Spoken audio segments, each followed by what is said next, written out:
Kumusta kaibigan? Ang kwento nating itatampok ngayon ay ang napakaganda at maaksyong pelikulang Hunting Emma. Nagsimula ang kwento sa pagpapakita kay Emma, isang mabait na teacher at pacifist o isang taong ayaw sa gulo at karahasan. Sa sandaling iyon, huling araw na niya sa paaralan bago ang bakasyon.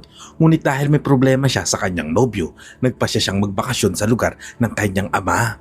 Bago umalis, dumaan siya sa receptionist na nagbigay sa kanya ng isang backpack na may lamang camping equipment na iniwan doon ng kanyang pinsan. Sa ibang eksena, makikita naman ang isang grupo ng mga kriminal na nagkakarga ng mga kahon sa isang van. Ang leader ng grupo na si Bossman ay nag-utos na maghanda na para umalis dahil kailangan nilang maghatid pa ng iligal na mga materyales. Samantala, si Emma ay kasalukuyang sakay ng kanyang sasakyan papunta sa farm ng kanyang ama. Tinawagan niya ito at sinabihang simulan nito ang timer para malaman kung gaano katagal ang kanyang biyahe dahil sobrang overprotective nito. Sa oras na iyon, nakatanggap siya ng mensahe mula sa kanyang nobyo at labis siyang naiinis dito. Bumaba siya ng sasakyan upang mag-reply. Lumalabas na nagkaroon sila ng alitan dahil sa isang gulong kinasangkutan nito. Sinuntok nito ang ibang tao at ngayon ay galit na galit si Emma. Iginiit naman ng kanyang nobyo na ipinagtanggol lamang nito ang sarili. Ngunit sinabi ni Emma na ayaw niya sa isang taong marahas at lapitin ng gulo pagkatapos ay bumalik siya sa loob ng kanyang sasakyan. Sa kabilang banda, ang tiwaling grupo ay nasa kahabahan ng kalsada nang bigla silang parahin ng isang pulis na naka-duty. Lumapit ang pulis sa van at hiningi ang papeles ni Piet, ang pinakabagong miyembro ng grupo. Labis namang kinabahan si Piet at hindi maitago ang kanyang nerbiyos. Napansin ng pulis na may mali at tinanong kung ano ang laman ng likod ng van. Sumagot si Bossman na lilipat sila ng bahay kaya puno ang van ng mga kagamitan at iba pang mga gamit. Ilang sandali pa, lumapit ang sasakyan ng 3 tauhan ng grupo at tinawag ang pulis. Kunwari ay humihingi ng direksyon. Sinabi naman ng pulis na maghintay sila. Nang makitang hindi nila maialis ang atensyon nito mula sa van, bumaba ang mga ito sa sasakyan at lumapit sa pulis. Naramdaman ng pulis ang panganib at inutusan niya ang mga ito na huminto. Ngunit sa puntong iyon, sabay-sabay nilang inilabas ang kanilang mga armas at nagawa nilang palibutan ng pulis. Ang isang miyembro ng grupo na si Vas ang humampas sa ulo ng pulis gamit ang kanyang baril kaya nawalan ito ng malay at nagpasya silang dalhin ito sa isang tagong lugar. Samantala, sa parehong oras, si Emma ay nagmamaneho sa direksyong iyon at nagkaroon ng problema ang kanyang sasakyan sa radiator at nag-overheat. Sinubukan niyang gamitin ang telepono para humingi ng tulong, ngunit walang signal sa lugar na iyon. Samantala, tumating naman ang grupo sa isang lugar na hindi kalayuan sa kalsada at pinalibutan nila ang pulis na may supot sa ulo. Dahil nakita nito ang kanilang mga mukha, hindi na nila ito maaaring pakawalan kaya nagpasya sila na patayin na lamang ito. Ngunit ayaw ni Bossman na madumihan ang kanyang mga kamay kaya inutusan niya si Piet na gawin ito dahil siya ang dahilan kung bakit sila napunta sa ganoong sitwasyon. Isa pa, naistiyakin ni Bossman kung marunong bumaril si Piet, ngunit nalaman nila na hindi pa ito kailanman gumamit ng baril. Kaya inutusan niya ito na magpaputok muna ng 2 beses sa ilang bato na nasa harapan nila bilang pagsubok. Samantala, nakatayo si Emma sa kalsada malapit doon at narinig ang mga putok ng baril. Dahil sa kuryosidad, iniwan niya ang kanyang sasakyan sa kalsada at nagtungo sa direksyon ng pinanggagalingan ng ingay. Dito ay nasaksihan niya ang eksena kung saan pinalilibutan ng grupo ang pulis. Sa sandaling iyon, pinaputukan ni Piet ang balikat ng pulis at labis siyang nagulat. Dahil dito, nabitawan niya ang bote na hawak niya at nakuha ang atensyon ng mga kriminal. Nagsimula siyang tumakbo at agad naman siyang hinabol ng mga ito. Madali siyang naabutan at dinala sa mga natitirang grupo. Sa sandaling iyon, napagdesisyonan nila na kailangan rin nila itong patayin. Ngunit ang isa sa kanila na nagngangalang Buwela ang nagsabi na pagsamantalahan muna ito bago nila ito patayin. Sumang-ayon si Bossman sa ideya. Ngunit may kondisyon na kung sino ang gagamit dito ay siya ring papatay sa kanya. Tiningnan siya ni Buwela sandali at pumayag sa kasunduan. Samantala, hindi napansin ng grupo na buhay pa pala ang pulis. Dahan-dahan itong gumapang papunta sa kanyang sasakyan. Nakita ito ni Emma at sinenyasan siya ng pulis na manatiling tahimik. Habang pinagdidesisyonan ng grupo kung sino ang mauuna kay Emma, tuluyan namang nakarating ang pulis sa kanyang sasakyan. Dinala naman ni Buwela si Emma sa isang tabi at pinusasan. Ngunit bago pa siya makagawa ng anumang masama, nakatakas na ang pulis. Agad naman itong hinabol ng mga kriminal at pinaputukan habang tumatakas. Kinuha ni Bossman ang isang rifle mula sa kanyang sasakyan at pumesto sa maliit na burol at ilang sandali pa, tinamaan niya sa ulo ang pulis. Samantala, sa mga sandaling iyon, desperado si Emma na makuha ang sinturon kung saan nakalagay ang susi ng posas. At sa wakas, naabot niya ito at nakawala siya.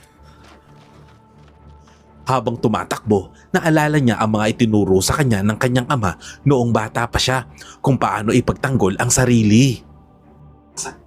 Tumawid siya sa isang bakod at nagawa niyang makabalik sa kanyang sasakyan kung saan kinuha niya ang isang maliit na bag at ang malaking pulang backpack na iniwan ng kanyang pinsan sa front desk.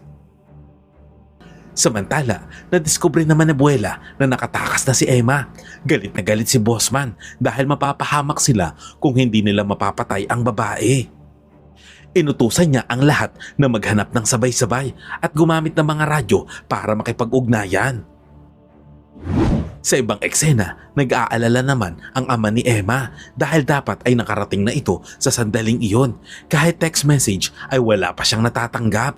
Pinagmamasdan niya ang kalsada habang inihintay ang pagdating nito, ngunit wala siyang makitang senyales sa pagdating ng kanyang anak. Tinatawagan niya ito, ngunit voicemail lamang ang sumasagot sa kanya na lalo pang nagpapalala ng kanyang pag-iisip.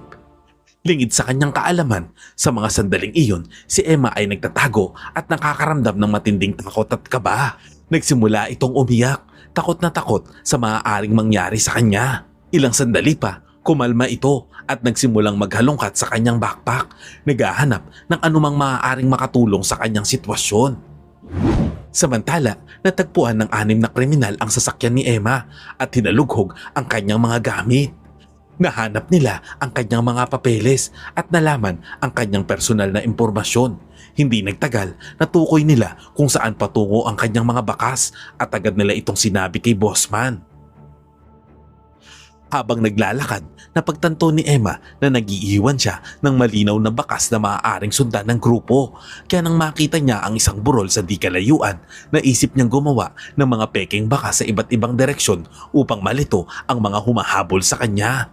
Pagkatapos, nagtungo siya sa isang partikular na direksyon.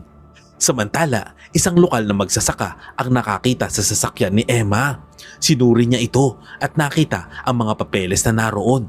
Ilang beses niyang tinawag ang kanyang pangalan, ngunit wala siyang natanggap na tugon. Emma! Lumalabas na ang magsasaka ay matalik na kaibigan ng ama ni Emma.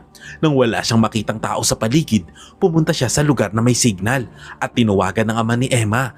Pagkarinig ng balita, agad itong umalis upang puntahan ang lalaki. Samantala, dumating ang mga kriminal sa lugar kung saan iniwan ni Emma ang pinakamaraming bakas. Napansin ni Piet na may 3 magkakaibang direksyon, kaya nagpasya silang maghiwa-hiwalay sa grupong tig-2 upang hanapin siya. Bago maghiwalay, nag-usap sila na kapag may nakakita sa anumang bakas ni Emma ay kailangang agad ipaalam sa iba gamit ang radyo. Samantala, nakahanap naman si Emma ng maiinom na tubig. Hindi nagtagal, nakita naman siya ni Buwela mula sa malayo. Ngunit sa halip na ipaalam agad sa iba, may iba pang balak si Buwela dahil nais pa rin nitong pagsamantalahan si Emma. Kinakabahan naman ang kanyang kasama, ngunit sumunod pa rin ito at hindi nakipag-ugnayan sa iba. Ilang sandali pa, lumapit si Buwela kay Emma. Tinutukan siya ng baril at inutusang ibigay ang lalagyan ng tubig nito. Uminom muna ito, saka muling lumapit kay Emma at nagsimulang hawakan siya. Binalaan siya ni Emma na lumayo, ngunit hindi ito nakinig, kaya agad na hinugot ni Emma ang kanyang kutsilyo at ilang beses siyang sinaksak sa tiyan.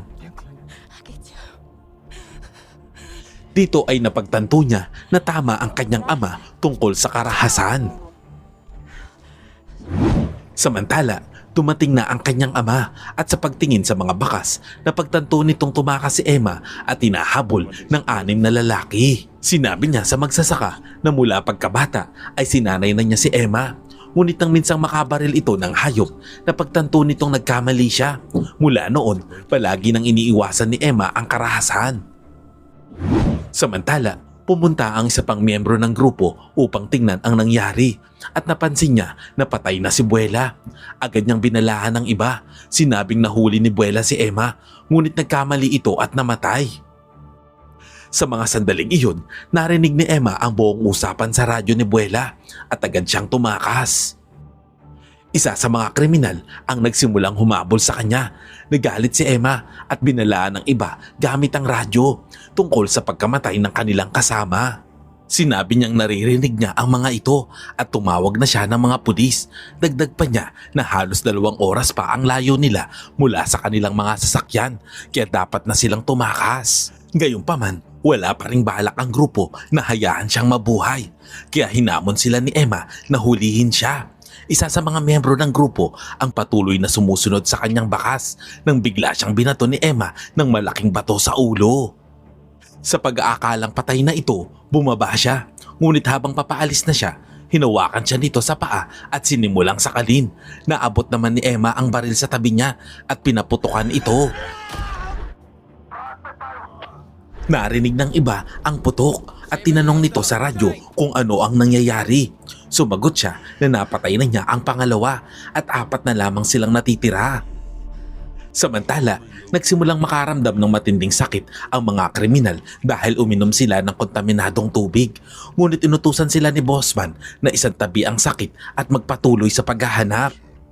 Habang nagpapatuloy sila, nakita nila si Emma sa malayo at pinaputukan siya ni Bossman gamit ang kanyang rifle. Nakita nila itong bumagsak, ngunit hindi nila sigurado kung patay na ito o hindi, kaya lumapit sila upang tiyakin. Sa oras na iyon, nalaman nila na buhay pa pala ito. Nakita nila itong tumatakbo papunta sa mga abandonadong gusali. Muling pinaputukan siya ni Bossman, ngunit sumablay ito. Inutusan niya ang iba na habulin at patayin si Emma habang siya naman ay nananatili sa pwesto bilang suporta. Dahan-dahan namang lumapit ang natitirang grupo sa abandonadong lugar. Hindi nila alam ang eksaktong pinasukan nito kaya nagpasya sila na maghiwa-hiwalay. Napansin naman ni Emma ang isang matalim na piraso ng bakal at naisip niya ang isang plano. Kaya pagpasok ng isa sa mga kriminal, nagulat ito nang salubungin siya ni Emma gamit ang piraso ng bakal para patayin siya. Nakita naman ni Bossman si Piet na tila hindi gumagalaw o naghahanap kay Emma kaya binalaan niya ito na kung hindi siya kikilos ay iiwan siya roon. Pumasok naman si Bas sa loob ng gusali upang hanapin si Emma. Tinawagan ni Piet ang kasamahan na dapat ay nasa loob ng abandonadong silid. Ngunit nang hindi ito sumagot, pumasok din siya at nakita si Emma nang hindi inaasahan. Agad siyang dinisarmahan ni Emma at tinutukan ng kutsilyo sa kanyang lalamunan. Humingi naman agad ng tawad si Piet. Nagmakaawa ito na huwag siyang patayin at naawa naman si Emma kaya't pinakawalan siya nito. Sa kanyang paglabas sa gusali, nagsimula namang sumigaw si Piet ng malakas na nasa loob ng silid si Emma. Ngunit bago pa niya maipaalam sa iba ang kinaroroonan niya, agad siyang tinamaan ng kutsilyong hinihagis ni Emma sa kanyang likuran. Sa mga oras na iyon, nag-aalala naman si Bossman nang tawagin niya ang iba ngunit walang sumasagot kaya nagpasya siyang puntahan ng mga ito. Narinig naman ni Bas si Emma na pumasok sa bahay at agad niya itong hinablot at pinabagsak. Gumamit naman si Emma ng psychological tactics at hinamon ito. Sinabing natatakot itong makipaglaban sa isang babae. Binitawan ni Bas ang kanyang baril at sinabing tuturuan niya ito ng leksyon. Nagkaroon sila ng matinding labanan. Ngunit dahil nangihina na si Bas dahil sa kontaminadong tubig, mas malakas ang pakiramdam ni Emma at siya ang lumalaban ng mas maayos. Tinulak siya ni Bas, ngunit nakakuha naman si Emma ng isang piraso ng bakal na paulit-ulit niyang ginamit upang saksakin hanggang sa mapabagsak niya ito. Paglabas niya ng bahay, hinarap niya ang huling natitirang miyembro ng gang, si Bossman. Sinabi ni Emma na nag-iisa na lamang siya. Minamaliit naman siya ni Bossman at nagmungkahi ng isang laro sa pamamagitan ng duelo ng baril. Lingid sa kanyang kaalaman, si Emma ay sinanay ng kanyang ama na dating isang veteranong sundalo. Sa oras na iyon, gamit ang 2 baril, mabilis na umiwas si Emma at pinaputukan si Bossman. Tinamaan ito at tuluyang napabagsak. Nakaligtas si Emma gamit ang kanyang sariling diskarte, ngunit tinamaan pa rin siya sa balikat. Sa kabutihang palad, hindi naman ito nakamamatay. Samantala, makikita ang kanyang ama sa bahay, nakaupo sa upuan at nakatingin sa kalsada, umaasa sa pagdating ng kanyang anak. Napaiyak naman ito sa pag-aakalang maaaring hindi niya na ito makita pang muli. Ngunit biglang nagbago ang kanyang mukha nang may makita siyang tao sa di kalayuan. Nangihina at pasuray-suray siyang lumapit sa kanyang ama. Niyakap siya nito ng mahigpit at pagkatapos nagising na lamang si Emma sa isang hospital. Sa pagkakataong iyon, natuto si Emma ng bagong aral tungkol sa karahasan at pagtatanggol sa sarili. Sa mga sandaling iyon, naalala niya ang kanyang nobyo at napagdesisyonan na patawarin ito at makipagbalikan muli. Ang moral lesson ng kwentong ito na hindi lahat ng karahasan ay dapat na may kapatawaran, tulad ng ginawa ng mga politikong buhaya sa ating bayan na dapat nilang pagbayaran.